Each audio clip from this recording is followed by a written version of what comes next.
Alberto, kontatu digu, koete jaurtiketen zuzeneko emanaldiak egiteko tokia proposa izan litekela Twitch plataforma, baina ez horretarako bakarrik, gure urrengo gomidatuak gitarra saioak eskaintzen ditu plataforma horretan bertan. Tibalt Alberdi, arratsaldeon. Aupa, arratsaldeon. Ikasi nahi duen edonori eskaintzen diozuzuk edukia Twitch plataforman, baina baita YouTuberen ere. Bai, bueno, ikusi nahi duen da ikasi nahi duen edonentzat.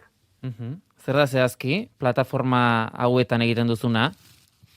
Bueno, YouTubeen gehien bat gitarra, euskal kanten gitarra tutorialak egiten ditut, eta Twitchen bai bideojokoak jolastu, eta gitarra jo, konposature bai, bueno, denetik. Beraz, eduki ezberdinak plataforma bakoitzarentzat? Bai, nik uste Twitch desente eklektikoago dela, ze azkenean txataren presentzia horrek asko baimentzen zaitu, ez? Baldintzatu, barkatu. Tibalt, gu oraindik oso galduta gaude. Twitcha zer den badakigu, erakutsi zigutelako, baina oraindik zer eduki eskaini plataforma bakoitzan ez daukagu guztiz argi. Orduan, esaten diguzu Twitcha eklektikoagoa dela. Bai, nire ustez bai. Ze azkenean txatarekin daukazun harreman horrek asko bideratu dezake zure zuzenekoa, ez? Guk Twitchen oso denbora gutxi daramagu, ez daramagu. Ez daramagu. Baina, zuk bi plataforma hauek aspalditik dituzu? Bueno, izan aspalditik, ondala pare bat urte hasi nintzen Twitchen, baina hasi nintzen hori, nahiko denbora pasa bezala, eta ikusten ninduen lagun batek batzutan, eta beste inorkez. Eta YouTubeen pixkat serio hasi nintzen, ondala urte bete bateo, eta, bueno, hortik hasi zen pixkat, gero baitare Twitchera izan deten itzulera hau. Gitarra saioak ez ezik, bideo jokoen zuzeneko emanaldiak ere aipatu dituzu. Bietatik, zeinek du arrakasta gehiago? Ez dakit. Nik uste nire berezitasuna gitarraren kontua dela, ze ez dakit ezagutzen duzuen 3.000 tweets ekimena edo. Zer da hori? Hori izan zen, oain dela, abendu hasieran edo, juntatu zen gamer hauntxe izeneko elkarte bat, beste euskeraz egiten zuten streamer batzuekin. Euskaraldiaren erronka. Etzen erabat euskaraldiarekin lotuta, baina aprobetxatu zuten, nik uste aprobetxatu zutela hori. Eta hortik deitu zidaten, mail bat jaso nuen aparte hartzea nahi nuen, eta pixkat horrek lagundu dit berriro Twitchi heltzen.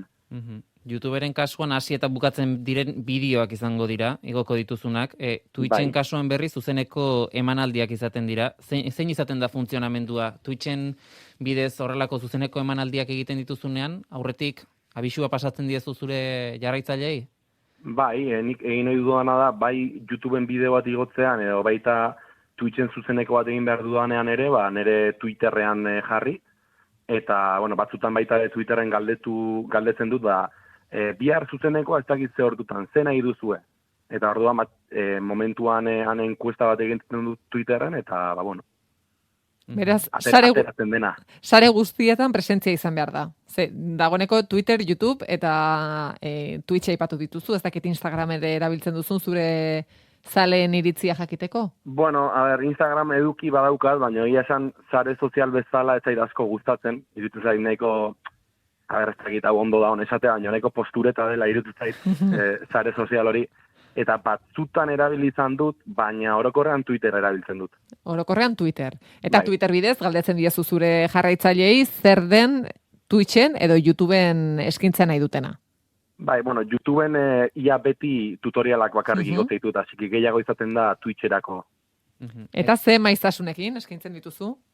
Behin kontratua, afiliazio kontratua lortu nuela, nago behartuta, entre comillas esateana, hilean egitera 7 saio gutxienez, eta gutxienez 8 ordu streameatzera Twitchen.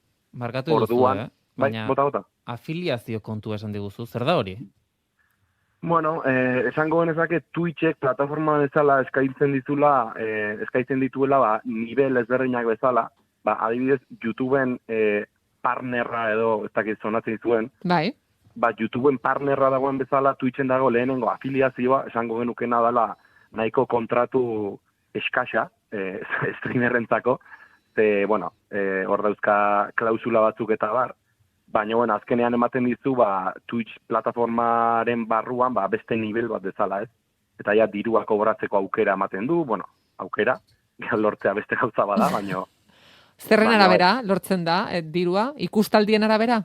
Ez, dirua gehien bat dator, zuk behin ja afiliazioa daukazula, jendeak dauka zure kanalera arpidetzeko aukera, eta arpidetza horiek dira, balio dute €1 hilean, eta egia esan, diru gehiena hortik etor daiteke, esan nahi dut, azkenean, gero aparte jarri dezakezuzuk, zure PayPala edo nahi duzuna, baina Twitchen bidez dirua irabazteko esango genuke hori dela bidea. Horregatik ikusten ditugu beti kasunetan YouTubeen. YouTuberrak nere kanalera arpidetu nahi baduzu, oso ondo legoke arpidetzak dirua ematen duelako.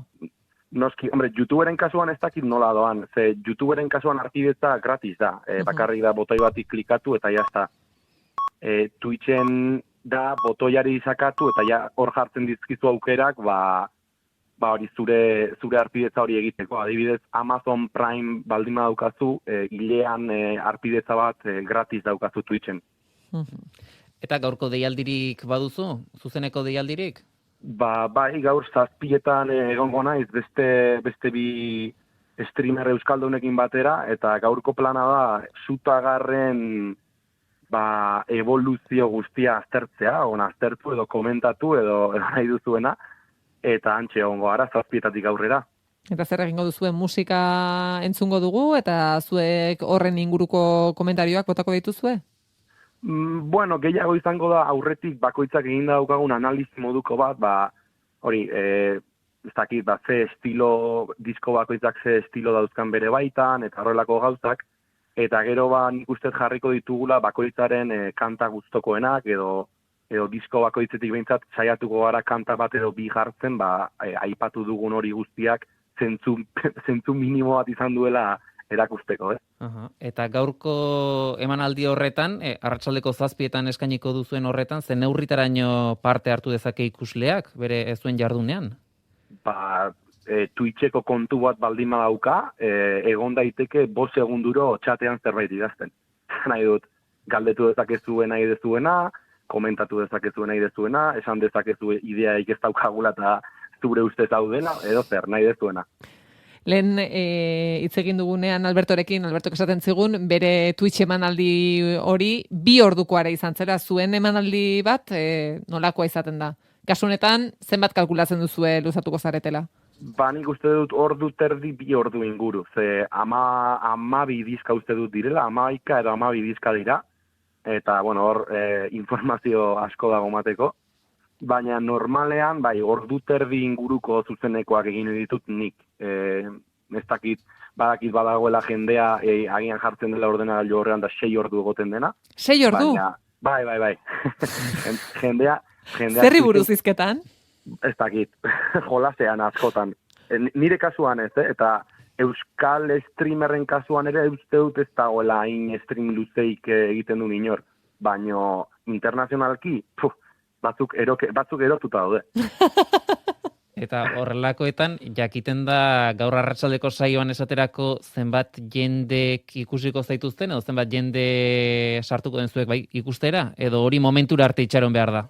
Hori momentura arte egon behartzea zai, momentuan azkenean irekita baldin badukazu zure Twitch horria irekita, streaminga egiten ari zaren bitartean, adibidez txata irakurtzeko, ikus dezakezu zenbat jende daukazun momentu hortan zu ikusten. Eta behin zuzeneko emisio hasita, zer da gehien eskatzen dizutena? Ez dakit, nik uste asko bariatzeula segun ze stream egiten ari naizen, ez? Adibidez, GTA-an jokatzen ari banaiz, igual esango diate, joan zaitez polizian aurka, ez?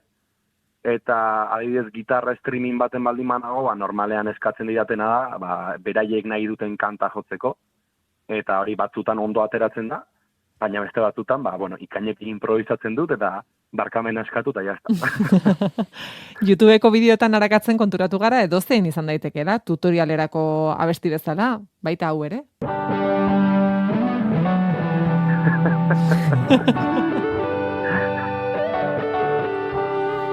Hau zer izan zen, txatean topatu zenuen eskaera bat?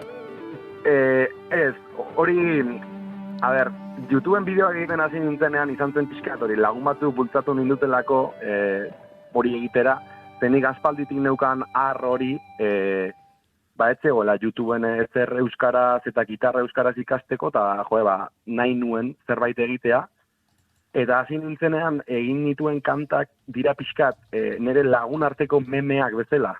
Lehenengo kanta egin nuen erresa irutzen zitzaidalako, Berri Txarraken kantarik erresena irutzen zitzaidalako, baina adibidez Goenkaldeko introaren tutorial hori egin nuen, hori, neure lagun artean hemen desente memea delako, eta esaten den bezala barren gatik egin nuen. YouTube, Twitch, biedadik, zeinek ematen dizu lan gehiago? Dudari gabe YouTubek. Nere helburua izan da beti egin dudan bideoa, hau da, egin behar dudan bideoa, barkatu, aurretik egin dudan bideoa baino hobea izan da dila, ez? Orduan, lehenengo 2-3 bideoak zeharo eskasak dira, edizio aldetik, kamararen kalitate aldetik, desastre. Baina gero ja poliki joan naiz, nik uste desente mejoratzen aspektu ezberdinak, eta adibidez, azkeneko tutoriala igo nuena zutagarren jotake, ez dakit ordutan zenbat ordu sartu nizkion, baina igual 50 ordutik gora seguru. 50 ordu? Bai. Bideo bat prestatzen? Bai, ez soilik bideoa grabatzen, baizik eta lehenengo tablaturak prestatu, eta tablaturak prestatzea da lan gehiena eskatzen duena, gero grabazio programarekin grabaketak egin, eta behinak grabaketa horiek egin dauzkadala, azken grabaketak egin kamararekin, eta gero edizioa, noski. Behin ja guztia grabatuta daukazunean, egin behar den muntaia. Eta 50 ordu horiek badute nolabait ere erantzunik, jendeak idatzi dizu, zure bideo ikusi dut eta ja badakit dagoeneko Goenkaleko introa jotzen, edo zutagarren ez dakizea besti, horrek ere poz emango du, ezta? Bai, noski, azkenean irratitik zuek deitzeare erantzun bat da, ez? Nik ustet, ez dakit nola esan, ordu asko sartzen dizkiozu, eta agian hasieran igo nuen justu zutagarren bideo hori, ez nuen izan, nik espero nuen adineko feedbacka, baino gero egia da, denbora pasatzen doan ala, jendeak idazten dizula eta jarte dizula, mila esker, jarraitu bideoak igotzen, benetan, eskerrik asko, ez dakize, eta hori netzala hostia da. Tibalt, esan duzu, nahiko eklektikoa dela Twitcha. Bai. Targetari dagokionez ezberdina da? YouTubeen daudenak eta Twitchen daudenak, edo hori ere aldatzen ari da? Ze Twitch orain arte jende gaztearekin lotzen zen, baina ez du zertan, ez dakit hori ere sumatu duzun aldatu dera, esan duzu lehen bazinen, gero bueltatu zinen? Ez dakit, nik esango nuke saltoa oraindik ere nabarmena dela, ze nik adibidez 29 urte dauzkat, eta askoitiara naiz, eta nire kuadrilan komentatu nuen, 3.000 tuitzeko ekimen honen arira, Twitchen egongo nintzela, eta ez dakize, eta gehien egin didaten galdera da, zer da Twitch? Baino momentu hortan 20 urte edo 18 urte edo gazteago den jendeak nik uste ia era bat dakila zer den Twitch, ez? Orduan nik uste hor badagoela oraindik salto generazional bat, ze YouTubeen mundu osoak ezautzen du, baino hori Twitchek esango nuke jende gaztea bere ganatzen duela gehiago indik. Baina ez esaterako TikTok bezain gazteak. TikTokekoak gazteagoak izango lirateke. Bai. Hombre, nik imaginatzen TikToken dagoen edo zeinek Twitch ezautuko dula. Oin, Twitchen dauden askok TikTok erabiliko duten hori iztakit. TikTok, Twitch, Instagram, Facebook zara geratu zaigu jada. Non sartu behar dugu zuri ikusteko? Googleen zer jarri behar dugu? Ez dakit, nik uste YouTube meintzat gitarra euskaraz hartzen baduzu, edo agian Googleen Googleen gitarra euskaraz jartzen baduzu, nik uste azalduko naizela. Tibalt Alberdi, eskerrik asko gure deiari erantzuteagatik, eskerrik asko gure galdera guztiei erantzuteagatik, ze benetan lagundu diguzu, egin dugu horrelako krokis argi bat, eta dagoeneko informazio guztia badugu. Poste naiz. Eskerrik asko, Tibalt. Zuei, aio. Listo, Unai, gure Twitcheko bigarren ikastaroa egin dugu, bai pasan, badakizu, hirugarrenean dagoeneko ez dago aitzakiarik. Hirugarrenean dagoeneko Twitcha zabaldu beharko dugu, edo Twitch bat egin beharko dugu. Bai, eta koeteaen jaurtiketak nolakoa diren ez dut uste ondo egingo dudanik. Gitarra ere, gitarra kilikolo. Bideo jokoekin ez dut usteren, ni Super Marioren garaian geratu nintzen, eta nik uste zu ez zinela hortara iritsi ere, hasi beroa labea berotzen. Bai, labea piztuko. Gaztatarta. Oso ondo.